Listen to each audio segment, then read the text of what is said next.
Certified organic. It's the label to look for when spending extra money on organic produce. Somebody, somewhere, put their stamp of approval on it, assuring customers produce like this apple is pesticide-free. But the ABC15 investigators found out no testing measures have been put in place since Congress made it law decades ago. Not in this country, and not with produce imported from other countries. I traveled to California for a little testing of our own, and tonight we have your results. Apples, bell peppers.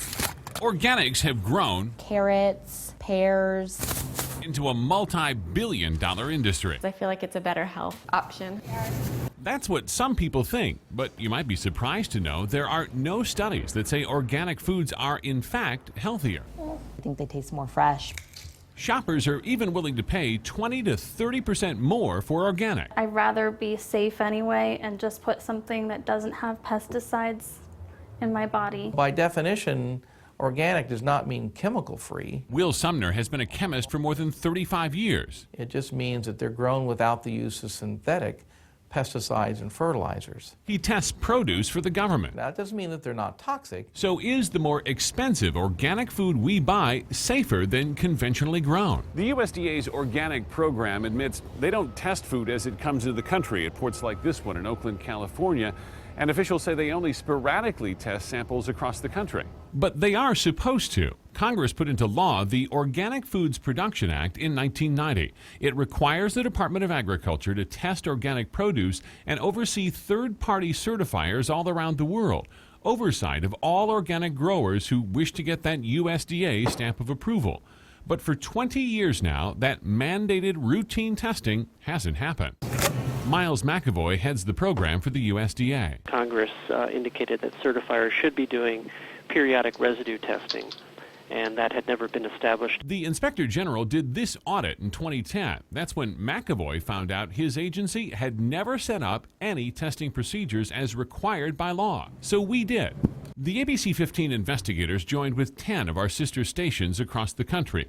We went to various stores and focused on imported organic produce. We bought a wide variety, each station buying different products. Here in the Valley, we bought yellow squash, tomatoes, and fresh basil.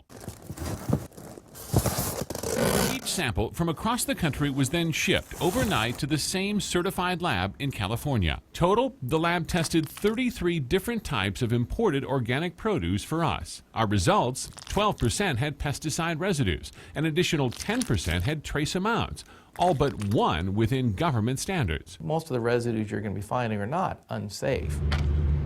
What the lab did find was small amounts of toxins that come from the soil that was sprayed with deadly chemicals like DDT, banned years ago. Some farmers use chemicals when they're not supposed to and commit outright fraud, but more often the problem is cross-contamination. There's a lot of different compounds out there, and these are all drifting in different directions. In addition to conventional pesticides blowing onto organic farms, Sumner says cross-contamination can also happen in the shipping process.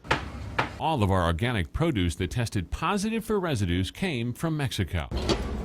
The mini pumpkins, yellow squash, and tomatoes had small amounts of pesticides. All three would be allowed for sale by the USDA. They can't get rid of all of that, but at least it's a lower amount. But the fresh basil we bought had metalaxyl, which Sumner said wasn't even legal for organics, and the Food and Drug Administration would make all retailers pull that product from shelves. It's actually really surprising to me. The good news, 22 years later, the government is finally setting up testing. The ABC15 investigators found this memo from McAvoy requiring all third-party certifiers to start testing 5% of operating farms both here and abroad.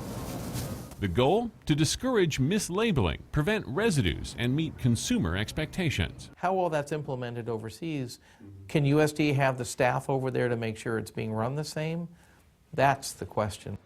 Well, that testing is supposed to start this year, but it hasn't begun yet. That basil we bought from Trader Joe's, we contacted them so they could pull it from their shelves. Now, it was gone, but if you bought it, you might want to check the packing number. It's 132789.